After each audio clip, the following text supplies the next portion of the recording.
Hello everybody, it is Steve, your friendly neighborhood lawn gnome, and welcome back to That's Comical for another stats, trends, and picks video. This is for my purchasing trends for November of 2021, and it is quite amazing to know that we are officially now 1 month away from completing an entire year worth of comic book collecting. So I am really excited to take a look at the full picture before we move on to the next year ahead, and hopefully we're just going to get exactly what we got this year so far, which is great stories, at least more of them than most people would like to think that there are, mostly outside of the big two, of course, but there have definitely been some very good stories and some true gems throughout all of the major comic companies. So once again, due to all of the issues that are going on with the supply chains and a lot of the announcements that the comic book companies have made, we are definitely seeing a trend of slower purchasing because a lot of comic books are being pushed off due to this paper shortage.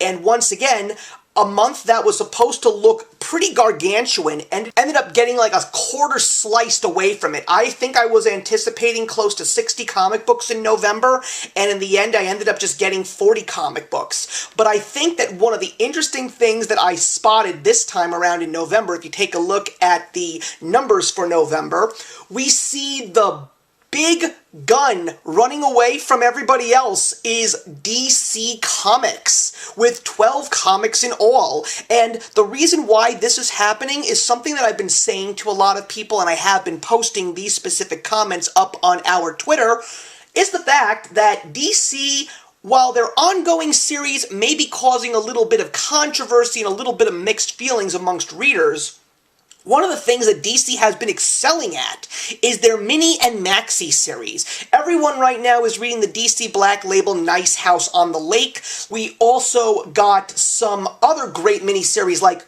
Aquaman, Green Arrow, Deep Target. Dark Knights of Steel just started. One of my favorite comics that I've been reading this entire year is Blue and Gold by Dan Jurgens. So as far as I'm concerned, DC is not out of the count just yet. They really are giving us some incredible things, and based on what I'm seeing in regards to their mini and maxi series moving forward, especially because of the fact that Chip Zdarsky is going to be doing one starting in 2022, and he had an amazing one this year with Justice League Last Ride, I will not be surprised if these trends for DC Comics continues. Also, another very interesting thing is the fact that Image just squeaked out ahead of Marvel Comics, which is also a pretty awesome thing to know. I think that Image would have probably gone way further past DC and Marvel Comics, but unfortunately we had a lot of stalls and delays. And when you take a look at the percentages, you definitely see the fact that DC Comics was 30% of my intake for November of 2021,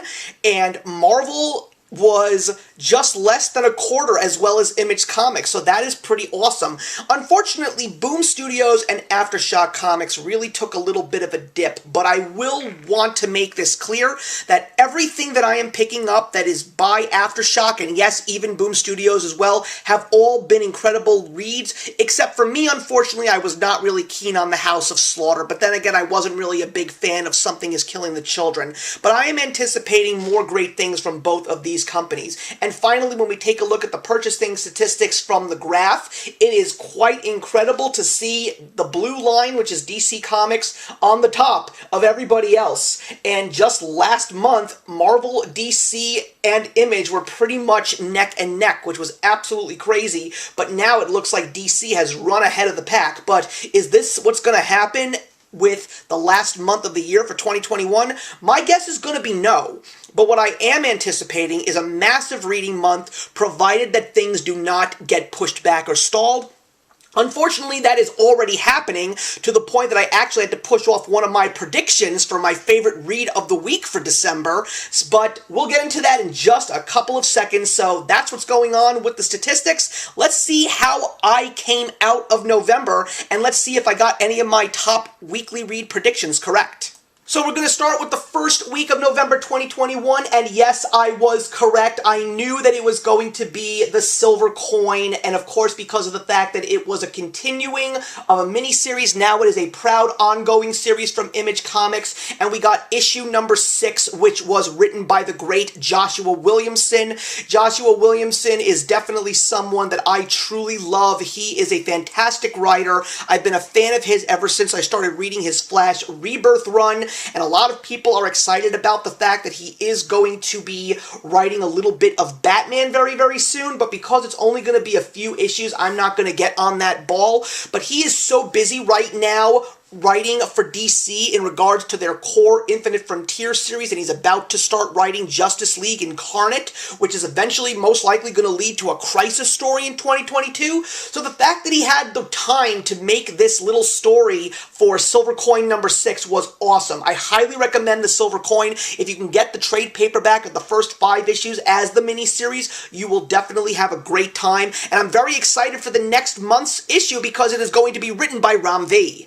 Now, when it comes to my prediction for the second week of November, I really took a little bit of a gamble. I thought I was going to be able to give it to Chip Zdarsky's Justice League Last Ride number 7, which was the concluding chapter of this miniseries. I will definitely say that Justice League Last Ride as a whole was a very well done miniseries. Chip Zdarsky is a fantastic writer. He is writing so many incredible things right now. He's going to be writing some incredible things in the future. Right now, everyone is on bated breath for Devil's Reign from Marvel Comics. I think it's going to be a lot of fun. But what did turn out to be my favorite read of the week? Well, believe it or not, it could have gone either way with the name Jeff Lemire attached to it. I thought it might end up being May's book number 3, which was awesome, but it ended up being Robin and Batman, the first of a 3-issue miniseries that he is doing, and oh my lord, this was an incredible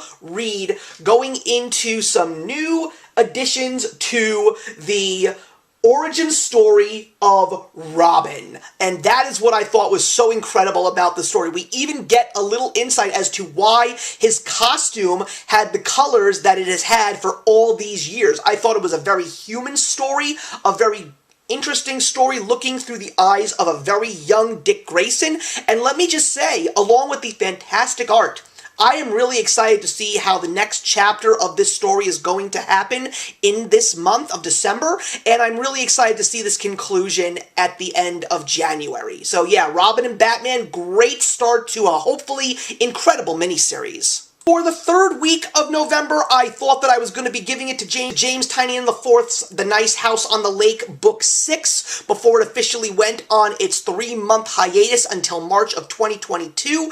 I am not going to say that this was a bad read. As a matter of fact, this was an incredible read. It's making me want to go back to all 6 of the chapters that we already have just to reread the story, especially because of the fact that there will be a discussion about this story very, very soon on an episode of Must Be Read FOMO edition over here on That's Comical, but it just did not beat Almost American number 3 from Aftershock Comics by Ron Marz. This is a book that just is killing it with every chapter. So I basically am going to say that even if I pick something else to be the top read of the week that the new issue of Almost American comes out, I'm going to most likely end up giving it to Almost American because this story is just filled with so much depth. There's so much heart. The story about these two characters just trying to find a good life for themselves and the bond that they have for each other is just so incredibly touching and heartwarming. If you haven't read Almost American yet, there are still 2 more issues left. I highly recommend that you check issue number 3 out, and I am very, very excited for issue number 4. And for the final week of November, I was just giving myself a little treat, and I was going to give it to Rob Liefeld's X-Force Killshot 30th Anniversary Special number 1, but wouldn't you know, it didn't make it to my store, so I did not get the chance to read it. There are people that have gotten a chance to read it. They don't think that it's the greatest book in the box, but they say that it is a lot of fun, and it is just awesome to see Rob Liefeld come back and draw these characters. So I had to make do with whatever I actually did get that week. And surprisingly, I gave it to Image Comics Radiant Black, issue number 10 by Kyle Higgins. Now, the first story arc of this book, which came out starting in February, was amazing. It had an incredible twist, and that's basically what kept me going. But I wasn't really so keen on the second story arc. I really thought that it was a little dull and boring. But when I got to this issue, I was so surprised by how much I felt from an emotional standpoint. There is so much heart and love in this book, and the color palette is so unique. As a matter of fact, there is a limited edition, blacklight edition of this book, a few issues, not many, but it definitely makes an understanding as to why they did that, and I was very, very impressed with how this story ended with this book. Now, there are still 2 more chapters until we close the second story arc. I don't know if I'm going to continue reading Radiant Black after this, but what I do know is there is going to be a special edition one-shot coming out starting in 2022 that is going to open up the Radiant Black superhero universe, and we're also going to be introduced to a brand new number 1 of a brand new superhero in this universe. So, I don't know what's going to happen, but I am going to be picking up issue number 11. I have to see this story arc to the very end, and after what happened with issue number 10, I am definitely here for it. So what are we looking forward to in December, the final month of 2021? Well, I am going to let you guys know that we're going to be getting a 5-Wednesday month. That's always an exciting thing. It is great to always see a little bit extra in the world of comic books. So what are going to be my predictions? Well, let's start with the first week of the month. So I am going to be giving this to a comic book that at first I wasn't sure I was going to get into, but when I saw what was going on in the YouTube community, particularly on the Comics Elite channel, and they got a sneak preview of this brand new book from Image Comics called King of Spies by Mark Millar, who is well known for so many great comic books. Right now, his big one is Jupiter's Legacy. A lot of people are revisiting it because of the Netflix show that recently came and unfortunately went. But this is supposed to be a very interesting take on the concept of spy books and noir, and as someone who just watched the 25th James Bond film, and hearing what people were saying about this, I said to myself, you know something, 4 issues, no big deal. I am definitely going to check this one out. And from what I've heard, it's great, so I am very excited to read it. By the time you see this video, I may have already read it.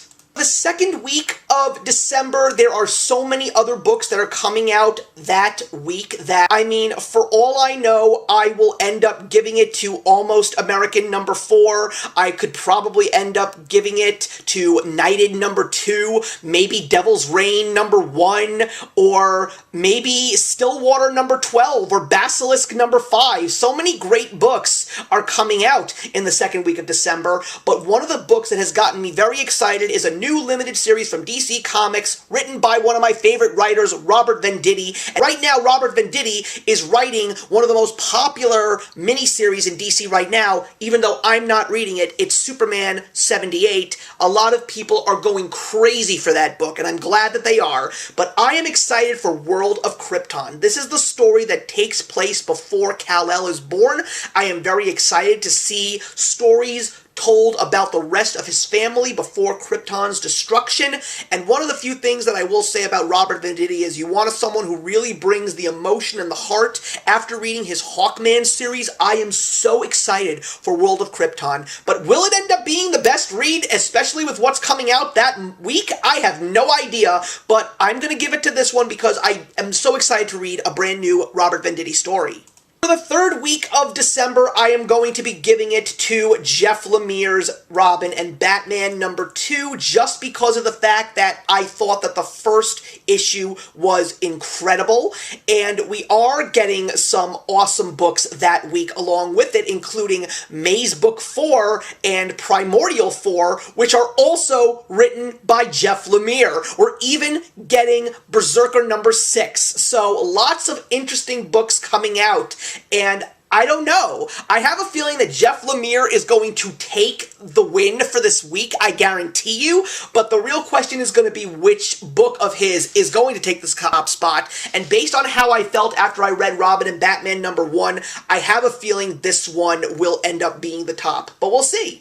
take a look at the 4th week of December 2021. I was going to give it to Todd McFarlane's Spawn 325 from Image Comics, just because of the fact that ever since Spawn's Universe #1 came out, and getting all of these brand new titles, we've been getting a really cool story forming throughout all of the issues of all the other comic books, including King Spawn and Gunslinger Spawn. But unfortunately, Spawn 325, which is going to start a brand new story arc, got pushed to January. So I'm still going to give it to Spawn that month in the form of Gunslinger Spawn issue #3. Issues #1 and 2 have been incredible. This is an amazing book because we have Todd McFarlane writing this book. He is not writing King Spawn, and as far as I know, he is not writing the next new series, which is The Scorched, which is now also being pushed to January. But we've got Todd McFarlane writing and Brett Booth doing the artwork, and this is a match made in heaven. I have just been loving Gunslinger Spawn. I've been having so much fun, and I am just excited to see this story continue, and more importantly, how it's going to tie in with the other Spawn titles. And for the final week of December and the final week of 2021, I don't think you guys are surprised by what you're seeing right now on the screen. I am giving it to Tony Fleeks's Stray Dogs Dog Days #1 from Image Comics. This is going to be one of 2. It is a compilation of short stories about all of the other dogs outside of Sophie that you got introduced to in Dog Days, the miniseries, which was without a doubt one of the best miniseries to come out in 2021. It is in my top 3. If you haven't read Stray Dogs by Image Comics, you must. But I am just excited to see the continuation of this little story, especially because of the fact that Fleeks and Forstner are back doing the writing and the artwork, and if it's only going to be for 2 issues, I'm here for it. I really think that Dog Days is going to be a winner and a perfect way to close out an amazing comic book reading year. And that's pretty much everything that I have for you today, guys. I really hope that you enjoyed. Please put your comments in the box below. I'd love to know what some of your top picks were for November of 2021, and I'm looking forward to seeing you in the next one.